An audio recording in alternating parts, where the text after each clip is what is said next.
Likas ka. Ha? Wala ka siya ba itanggap? Saka yung mga Nasaan yung ano? Nasaan yung asawa?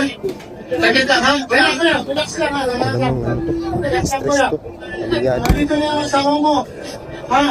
May problema to sa asawa. Ano yung problema mo? Ganun pa, hindi pagtulungan. Dahil na gumagamit ako ng drugs. Ano yung pwede nila ako sa papatay? Sabi nila may nakis ako sa banda. Pwede din nila kahit makulong sa nagkamali ako. Pwede gumasto sila papuya sa akin. Parang lang matanggal yung sikreto na yan. Pati sa drugs. Bakit? Kasi hindi ka ako sila sa Lucy. Taga San Jose ka, bayan. Pwede naman ito eh. pamilyado ka naman yata. Pamilyado ka ba? Ito nga sir eh. Ayun, pamilya ko nga sir na dami. Ito asawa ko eh.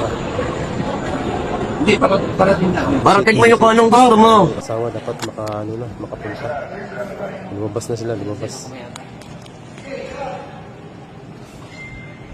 Dapat aktif ang mga pulis. Dagan mo. May tapang mo tayo. May tapang. Aktif yung pulis. Dapat na yung mga pulis.